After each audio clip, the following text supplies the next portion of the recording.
Welcome back to my channel. இன்றைக்கி நம்ம வந்து ரொம்பவே கிறிஸ்பியான சிக்கன் லெக் ஃப்ரை எப்படி செய்கிறதுன்னு பார்க்கலாம். ஸோ ஃபஸ்ட்டு வந்து மேரினேஷன் மசாலா ரெடி பண்ணுறதுக்காக நான் வந்து ஒரு 5 காஷ்மீரி சில்லி எடுத்து வச்சுருக்கேன்.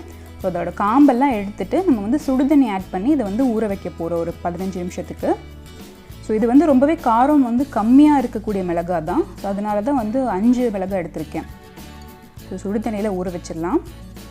மிளகாலாம் நல்லா சாஃப்ட் ஆனதுக்கப்புறமா அது ஒரு மிக்ஸி ஜாருக்கு ட்ரான்ஸ்ஃபர் பண்ணிக்கோங்க.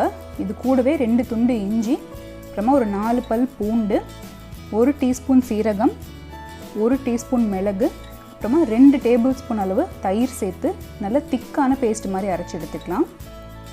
ஸோ தண்ணி சேர்க்காமல் நீங்கள் வந்து இந்த அளவுக்கு திக்காக அரைச்சிக்கணும். ஸோ நம்ம காஷ்மீரி சில்லி சேர்த்ததுனால இவ்வளோ நல்லா கலர்ஃபுல்லாக வந்திருக்கு மசாலா. இப்போ வந்து சிக்கன் மேரினேஷன் வந்து நம்ம ஸ்டார்ட் பண்ணிடலாம். நான் வந்து ஒரு 300 கிராம் அளவுள்ள சிக்கன் லெக் பீஸ் எடுத்து வச்சுருக்கேன். அது லைட்டாக வந்து அங்கங்கே ஸ்லிட் பண்ணியிருக்கேன், மசாலா வந்து நல்லா அப்சர்வ் பண்ணுங்கிறதுக்காக. ஸோ இது கூட வந்து கொஞ்சமாக மஞ்சள் தூள், காரத்துக்கு தகுந்த மாதிரி 1 டீஸ்பூன் மிளகாய் தூள், அப்புறமா ஒரு 3/4 டீஸ்பூன் அளவு உப்பு சேர்த்துட்டு இது கூடவே கொஞ்சமாக லெமன் ஜூஸையும் ஆட் பண்ணிக்கோங்க. ஸோ இதை வந்து ஃபஸ்ட்டு நம்ம ஈவனாக மிக்ஸ் பண்ணிடலாம். உப்பு காரெல்லாம் நல்லா ஈவனாக மிக்ஸ் பண்ணதுக்கப்புறமா நம்ம அரைச்சி வச்சுருக்கிற மேரினேஷன் மசாலாவையும் இதில் சேர்த்துட போகிறோம். ஸோ என்கிட்ட வந்து காஷ்மீரி சில்லி பவுடர் இல்லை, அதனால தான் நான் வந்து மிளகாய் வந்து ஊற வச்சு அரைச்சிருக்கேன். உங்கள்கிட்ட பவுடர் இருந்துச்சு அப்படின்னா இந்த ஸ்டேஜில் நீங்கள் வந்து ஒரு 2 ஸ்பூன் அளவு காஷ்மீரி சில்லி பவுடர் கூட சேர்த்துக்கலாம். ஸோ இதை வந்து நல்லா கலந்து விட்டுருங்க. இது வந்து ஒரு 1 மணி நேரம் வரைக்கும் ஊறணும். நான் வந்து ஃப்ரிட்ஜில் தான் வச்சு ஊற வச்சேன். 1 மணி நேரம் கழித்து சிக்கன் வந்து நல்லா அந்த மசாலாவில் மேரினேட் ஆகிடுச்சு. இதை வந்து நம்ம ஷாலோ ஃப்ரை பண்ணிடலாம். ஸோ அதுக்கு ஒரு கடாயில் 4 டேபிள் ஸ்பூன் அளவு நல்லெண்ணெய் ஆட் பண்ணியிருக்கேன். எண்ணெய் சூடானதுக்கப்புறமா நம்ம வந்து சிக்கன் பீசஸை ஒவ்வொன்றா ஆட் பண்ணிடலாம். 4 பீஸையுமே அட் அ டைமில் ஆட் பண்ணிவிட்டு இதை வந்து மீடியம் ஃப்ளேமில் வந்து வச்சு குக் பண்ண போகிறேன்.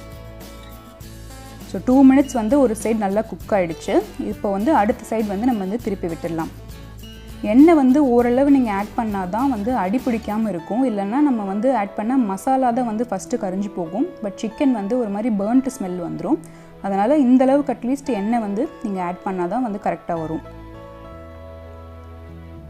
ஸோ எல்லாமே இந்த மாதிரி திருப்பி விட்டதுக்கப்புறமா மிச்சம் இருக்கிற இந்த மேரினேஷன் மசாலா இருக்கு இல்லையா, அதையும் வந்து லைட்டாக இன்னொரு சைடு வந்து ஸ்ப்ரெட் பண்ணி விட்டுருங்க. அது வந்து வேஸ்ட் பண்ண வேண்டாம். ஸோ ஒரு 7 மினிட்ஸில் சிக்கன் வந்து இந்தளவு நல்லா கம்ப்ளீட்டாக குக் ஆகிடுச்சு. ஸோ அப்பப்போ வந்து இந்த மாதிரி திருப்பி விட்டுட்டே இருக்கணும், இல்லைனா ஒரு சைடு மட்டும் வெந்துடும், இன்னொரு சைடு வந்து அப்படியே இருக்கும்.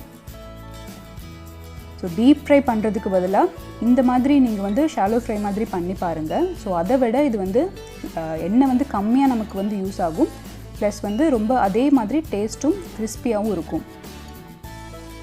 ஸோ 10 மினிட்ஸில் சிக்கன் வந்து நல்லா குக் ஆகிடுச்சு. நான் வந்து கத்தி வச்சு லைட்டாக இந்த மாதிரி ப்ரிக் பண்ணி பார்க்குறேன். சாஃப்டாக உள்ளே என்டர் ஆச்சு அப்படின்னா கம்ப்ளீட்டாக குக் ஆகிடுச்சுன்னு அர்த்தம். ஸோ ரொம்பவே வந்து டேஸ்டியான ப்ளஸ் வந்து ஆயில் வந்து ரொம்ப கம்மியாக யூஸ் பண்ணி குக் பண்ணுற ஒரு ரெசிபி தான் இது. ஸோ கண்டிப்பாக நீங்களும் இந்த மாதிரி ட்ரை பண்ணி பாருங்கள். அண்ட் என்னோடய சேனலுக்கும் நீங்கள் இன்னும் சப்ஸ்கிரைப் பண்ணல அப்படின்னா மறக்காமல் சப்ஸ்கிரைப் பண்ணிக்கோங்க. அண்ட் இந்த ரெசிபி உங்களுக்கு பிடிச்சிருந்தது அப்படின்னா மறக்காமல் ட்ரை பண்ணி பார்த்துட்டு உங்களோட ஃபீட்பேக் எனக்கு சொல்லுங்கள். தேங்க்யூ ஃபார் வாட்சிங்.